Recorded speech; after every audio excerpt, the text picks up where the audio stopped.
আচ্ছা, মেলাতে তোমরা কী জন্য যাও? আমি কিন্তু ঠিক এই কারণেই মেলাতে যাই, মানে খেতে যাই।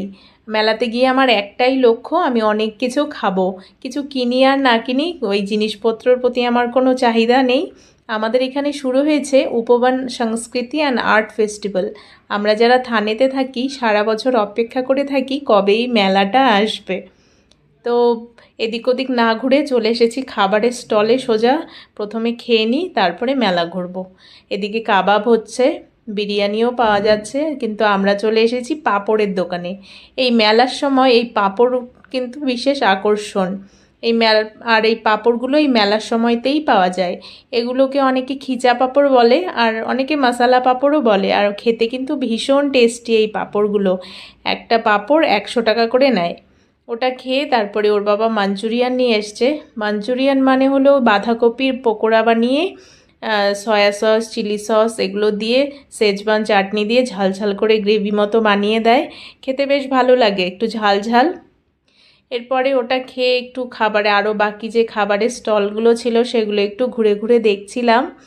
এখানে আইসক্রিম ছিল, আর ছিল বিভিন্ন রকমের মহারাষ্ট্রিয়ান খাবার, থেপলা, ভাকরি, এগুলো সব বানাচ্ছিল। তো আরও ঘুরে ঘুরে দেখছিলাম কি খাওয়া যায়। তো কেকের দোকানের সামনে এসেছি, মেয়ের এখন আবার কেক চাই। এই যে সামনে কাপকেকগুলো দেখতে পাচ্ছ, তো ওই কাপকেকগুলো একটা নিয়েছি। আমিও একটু খেয়ে দেখছি কেমন ছিল খেতে। খেতে কিন্তু বেশ ভালো ছিল কেকটা।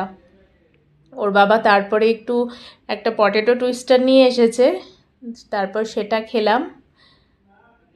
আমরা আসলে মেলাতে খেতেই যাই, আর কোনো কিছু করতে যাই না। এরপর খাওয়া দাওয়া শেষ করে সেদিন আবার শান এসছিল, তো আমরা শানের পারফরমেন্স দেখতে গেছিলাম। আর বিভিন্ন সেলিব্রিটি সিঙ্গারদের এই সমস্ত লাইভ পারফরমেন্স দেখতে কিন্তু ভীষণ ভালো লাগে। ওখান থেকে বেরিয়ে তারপরে আমরা একটু মেলাটা ঘুরে দেখছিলাম। আজকে তো প্রথম দিন, সেই জন্য ভিড়টা একটু কম। বাকি আরও সামনে 2-3 দিন প্রচুর ভিড় হবে, এদিক দিয়ে হাঁটার জায়গা পাওয়া যাবে না। আর এইখানে দেখো, এই যে মহারাষ্ট্রের যে হ্যান্ডলুম পৈঠানি সিল্ক, সেই শাড়িগুলো এখানে লাগিয়ে রেখেছে। এখানে ছিল আর্ট গ্যালারি, আর এখানে রয়েছে শিবাজি মহারাজ। এখানে যে কোনো অনুষ্ঠানে শিবাজি মহারাজের স্ট্যাচু অবশ্যই করে রাখা হয়। এদিকে ছিল বিভিন্ন হ্যান্ডক্রাফটের স্টল, বিভিন্ন হাতে বানানো সুন্দর সুন্দর ব্যাগ, জুয়েলারি, আরও বিভিন্ন রকমের জিনিস। কানেরগুলো দেখো কি সুন্দর।